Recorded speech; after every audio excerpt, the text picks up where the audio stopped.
up, y'all? It's your boy Jared here with Black Wealth Renaissance. We about to get started on a great podcast. I'm really excited to get into today.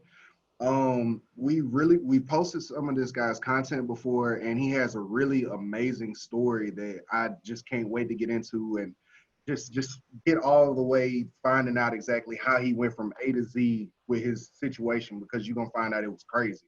Well, how you doing over there, Kelly? I'm doing great, man. Vacationing a little bit for this weekend in San Antonio, enjoying the weather.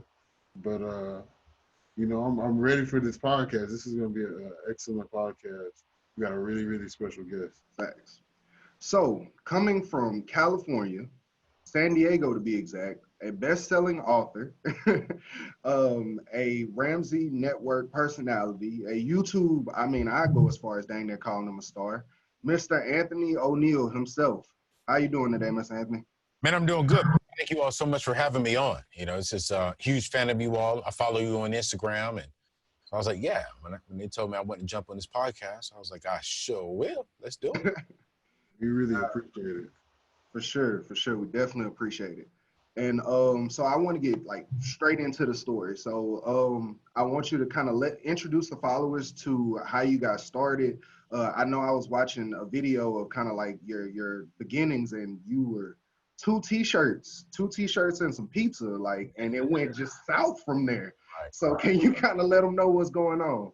Yeah, man, grew up in a very strong Christian faith home, and my parents had two important conversations with me. The first one was about the law. How do I get home safe? What happens if I get approached by a police officer? And then the second conversation was pretty much how not to go to hell. Okay, very strong Christian faith home, but never talked to me about money, about building wealth, starting a business, how to secure the bag. So when I got off into college, I was approached by the very first day. I'll never forget the very first day, a young guy approached me and said, hey, if you fill out this credit card application, I'm gonna give you 2 free large pieces and 1 free t-shirt. And from right there, my whole life changed, because no one taught me what a credit card was. No one said you'll have to pay this money back plus interest. No one taught me the difference between a credit card and a debit card. And so I made all these really unwise decisions at a very young age. At the age of 18, I put myself in about $35,000 worth of debt. And 19 years old, I'm homeless, kicked out of school, sleeping in the back of my car, trying to figure out where am I going to shower at, trying to figure out how am I going to eat. Every other night, I'm trying to spend a night at a friend's house. And so, about 16, 17 years ago, man, I was homeless. I was sleeping in the back of my car. And today, I'm just extremely grateful because I was able to get out of debt, get back on my feet. Now I am 100% debt-free, excluding my mortgage, and I'm sitting here building my wealth. So I'm just excited and traveling around the world and talking to my brothers and sisters about, hey, how do we avoid debt? How do we build wealth? How do we start building generational wealth? How do you start a business? How do we really change the money mindset that the world is teaching us and really start building what's good for us and changing it that? I like that. And I really like what you said as far as getting everybody to change that mindset, because a lot of people, between that lack of information and the different information that they've already gotten, the conditioning that they're already into, we are either not taught about money in most cases, or the habits that we're taught are bad habits. So it's like you're starting almost 2 ways behind most of the times as Black people, because you got to catch up so much. First off, not even having the money, and then figuring out what you got to do when you get it. Yeah, you're absolutely right, man. It's, I think where we missed the mark is financial literacy is not taught in the schools. What you think about it? You know what I'm saying? It's like we're teaching our young people how to get a job. We're giving them this education on how to get a job, but we're not giving them the education on what happens when you get a job. You get paid. So what do you do with the money? So it's so backwards to me sometimes. I'm like, wait a minute. You're teaching me to get a job, but you're not teaching me how to be smart with my money. And I think it's because, in my opinion, I don't think the world cares if you're smart or not. They don't want you to be smart. They want you to be in debt. They want you to be living paycheck to paycheck. They want you to be spending and not saving. And so I think where we're missing the mark at is financial literacy being taught in our schools. And then also when we really think about it, it's Black Wealth Renaissance. So I can go here. Black people we do a horrible job of teaching our community as well what we need to do with our income. We'll rather look like we have the money, but then be broke.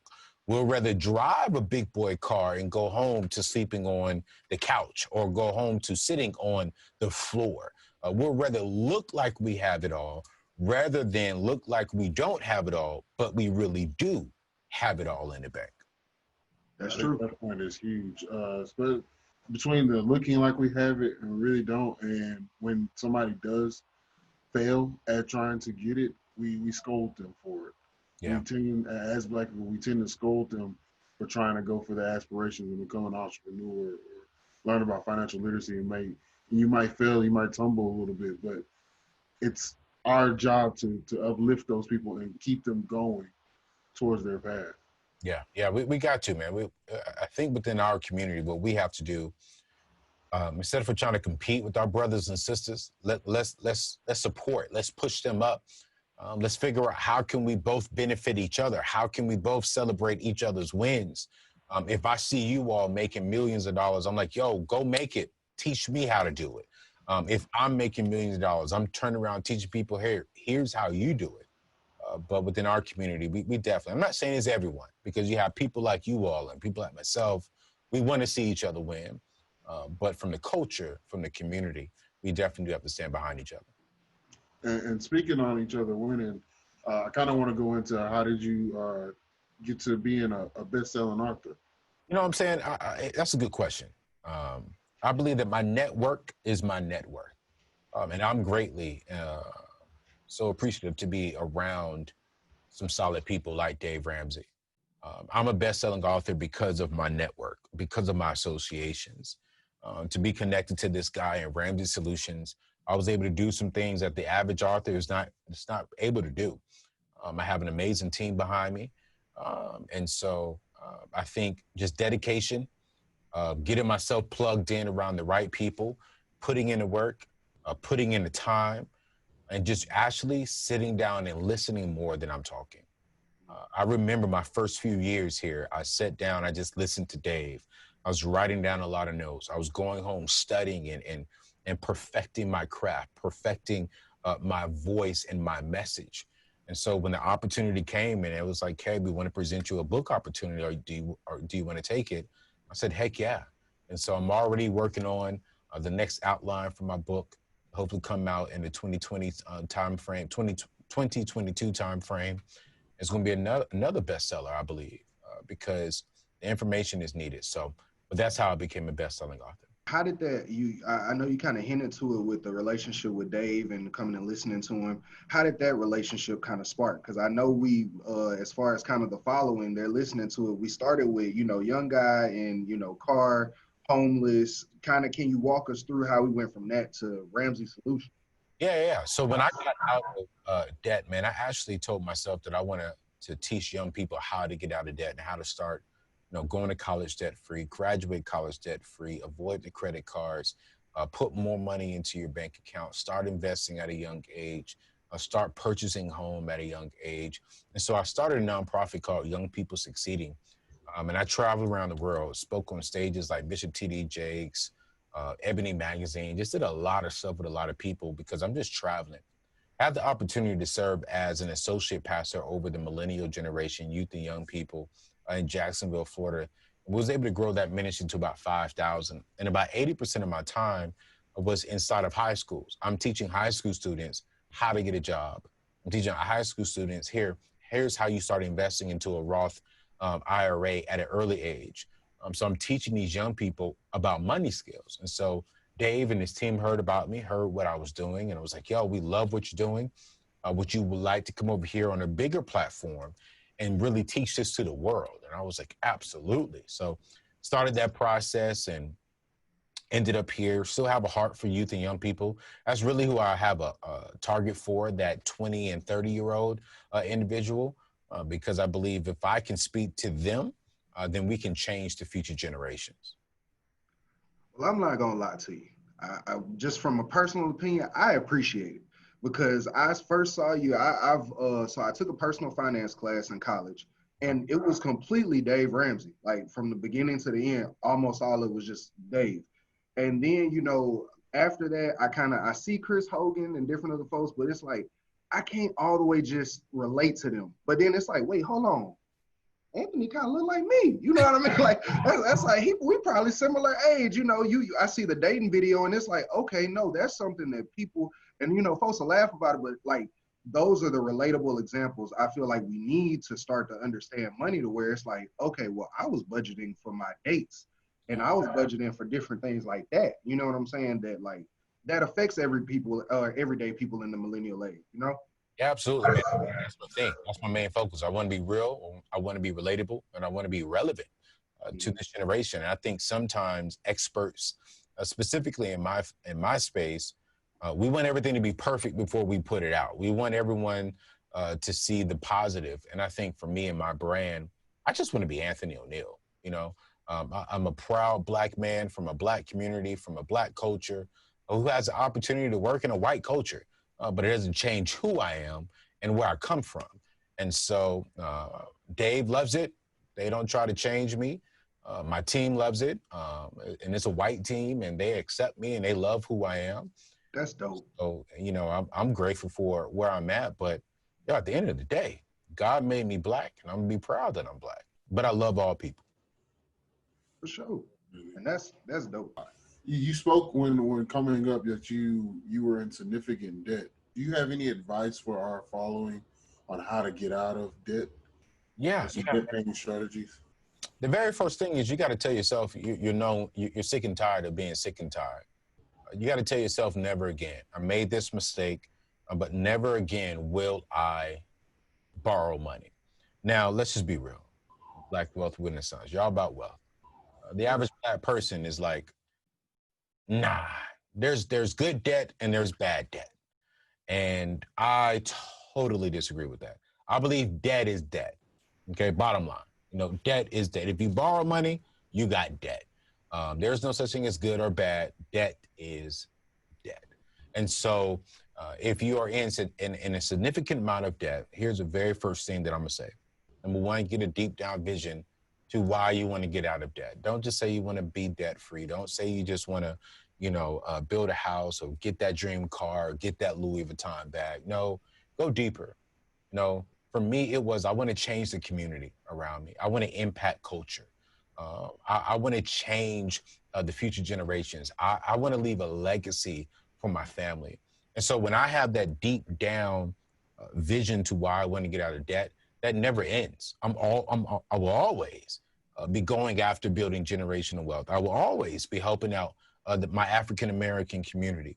But as soon as I get that house, I'm going to get comfortable and go back to where I was. As soon as I get that car, I'm going to get comfortable and go back to where I was. So if you want to get out of debt, get that deep down vision. Number two, stop borrowing money. Number three, get on a budget and stick to your budget. And y'all already know how I feel about a budget, okay?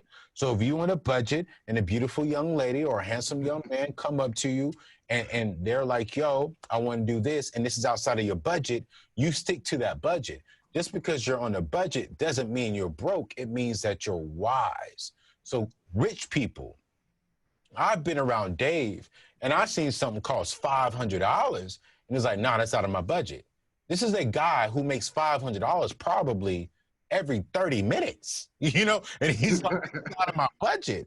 And so it's about being wise. So get on the budget. And the last thing I'm going to say is use the debt snowball effect. Okay, I want you to line up all of your debts, smallest to largest, and all your extra income, just put on the very first one, but use the debt snowball method to get out of debt from a practical perspective. I appreciate that. And I know the followers definitely do too, because those are real steps. Those are real actionable, practical steps that you can take today to like minimize your debt and get rid of your debt. And that's, and it works. Yeah. Totally agree.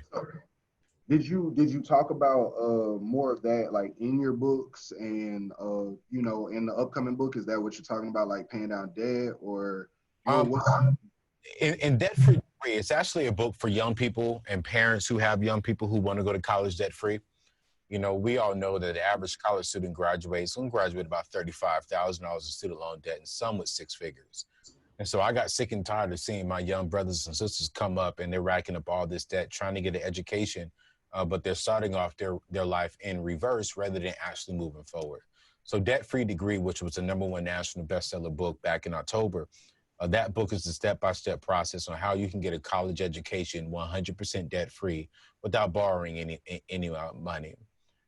Then my next book that came out after that, which is a quick read, it's about 65 pages long. It's called How to Destroy Your Student Loan Debt. So I walk people through on how to pay off your student loans quickly, fast, and just aggressively. Now, my next book will be in about the next year and a half, 2 years.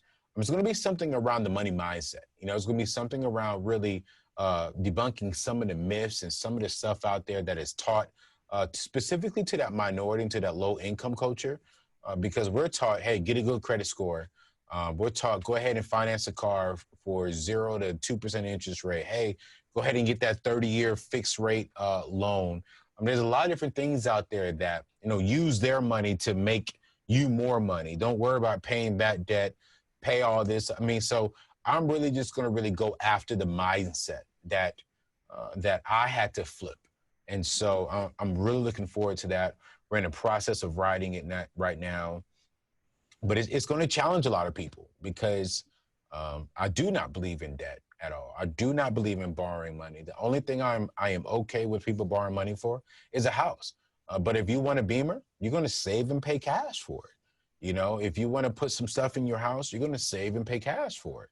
You want to go on vacation, forget airline miles. You're going to pay cash for it. That's my philosophy. And so this book, I'm just going to really just talk about my journey coming from, this was the mindset that I started off with, and this is the mindset that I have now. Let's have an honest comparison. And honestly, from a brother to other brothers, I prefer this lifestyle than that lifestyle. Can you talk on why is it bad for someone to go out and get a loan on a vehicle? I know we all three of us know, but just for better education for the following. Because somebody's gonna holler like, "Oh, I need a car." What if I need, a loan for something? I don't have cash, Anthony. Right. Well, if you don't have cash, then it means you can't afford it. So you don't need nothing at all, period. But let's have that conversation. So right now, the average car payment is $538 a month. People are making $40,000 but buying a $30,000 car. That makes no sense. You make $40,000 a year, but you bought a $30,000 vehicle. Then you're financing something that every single day you're paying interest on, but your car is depreciating. I just got off the Dave Ramsey show, and the young lady has a 2015 Honda Pilot. Because of her miles, the car is worth $10,000, but she owes $22,000 on the car. And so a car is a depreciating asset. So no, I don't want you to finance that. I would rather you pay cash. I just actually purchased one of my dream cars. My dream car growing up was a BMW 750 M Series. I've always wanted that car. And my philosophy is if I can't afford to pay for it twice, I can't afford it. That's just me, Anthony O'Neill. And so I saved up because I just built my dream home out in Columbia, Tennessee. I said, all right, next up is my ultimate dream car is a Bentley. But right now, let me just get my dream car at my level, which is a BMW 750. And so I started doing some research. I started seeing, all right, it's going to cost me around this price. But if I walk in there with cash, I should be able to save about $2,000, $3,000. So I saved up cash and I started shopping around. And I found my car and I was able to buy the car cash. And it actually saved me about $4,800 compared to someone else. So check this out. Paying it for it cash saved me $4,800. But if you go finance it, you're going to pay about $10,000 in interest over the period of time. So that's why I say it's not okay to finance anything because I believe interest is a penalty when you owe, but interest is a reward when you are investing. Yes, I tweeted and I seen something earlier this year and it spoke to me. Just if you know about interest, you either pay it or it'll pay you. Yes. Yep. That's it, man. That's facts. I want it to pay me, brother. Interest pays me when I'm sleeping. If it ain't paying me, that means I'm paying somebody else when they sleeping. You understand what I'm saying? So now I'd rather be on the opposite side and receiving the money rather than paying it out. That's facts. That's facts. And I'm glad you like even added in the math and let the people know they're like, okay, yeah, you can do it this way, but looking at how I paid for it, me personally, my situation, I saved money. And then the other one, I would have spent about $10,000 extra. So it would have hurt you to try to just go at it with the financing route and getting it as quick as possible. Because that's the other thing I think a lot of people don't want to wait to save up to buy that type of stuff. You know, they don't want to spend that time to get the cash, but it's like, look at how much more it's going to cost you to get it quickly than it is if you just wait. Yeah, man. A lot of my millionaire friends, and I just only know one billionaire, so I can't say a lot of my billionaire friends, but I only know one billionaire. I've never heard them ask the question, well, how much is it going to cost me a month? Their question is, how much is it going to cost me, period? And then that's how they decide to be like, all right, cool, I'll buy it. I think, and it's not a black thing, it's all people think. I think look at the ads. Buy this car, finance this car for as low as $199 a month. But they don't tell you the car costs $40,000 because people are not purchasing things on what their end goal cost, what their end cost would be. They're purchasing it on what can I afford monthly. And if you can't afford the car, you can't afford the monthly. And so I'm always asking myself that, okay, how much is it going to cost me? One person said, well, it'll bring you about like $250,000 to $300,000, $200,000, not $200,000, but $150 to $200 a month, depending on your credit. I said, well, I have horrible credit. I have zero credit, but I got cash. So how much is it going to cost me? Well, it all depends. Like, we got to see what your credit score is. I just told you, I'm paying cash. I'm paying for all of it. And so some people get shocked when they hear that, but it saves you money and it saves you, honestly, a headache and time. Like when this pandemic started, some of my peers were stressed. Some of my peers were concerned. When this pandemic started for me, I was just upset that I was going to lose out on some money, but my savings account was great. I didn't lose any sleep. While everybody else is at home stressing, I'm at home trying to figure out how do I take advantage of this season. How do I make money during this season? How do I elevate my brand during this season? Because I have money stacked in my savings account and I don't have any payments other than my mortgage payment going out every month. So other than that, I'm still Gucci.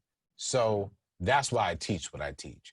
Let's get the cash. Let's avoid debt. Let's pay off our debt and let's start building wealth and start saving for our retirement. And that's the plan. That's the cold hard facts right there. Where can people find you as far as maybe get in touch with buying your book or your teachings or anything? Yeah, man, you can go to anthonyoneal.com. You can get a lot of information there, a lot of free resources. But to really dive deep into this conversation, if you really want to change your money mindset, head over to youtube.com/Anthony O'Neal or just Google Anthony O'Neal. My YouTube will come up. There I'm having conversations with celebrities, with everyday normal people, and we're having a deep down, real, relevant, and relatable conversation about money and life. So check me out on YouTube, check me out on Instagram, and that's where you can get a lot of great and creative content from. We appreciate you coming on, Anthony. It means a lot for you to take your time out of your day to come on our podcast. Oh man, appreciate y'all for having me and love what you all saying for, man. Let's do this again real soon. Sure, and I'm real glad, we could get that, collaboration working and everything. Like I said before, I have a lot of respect for the Ramsey Network and everything that y'all do just as an organization and even your personal work. So I'm just glad that we was able to make this happen. Oh man, appreciate y'all. So that's been Black Wealth Renaissance, signing out. Peace. Peace. Hey, I got money on my mind. I'm just trying to get some dough. I ain't picking up my line.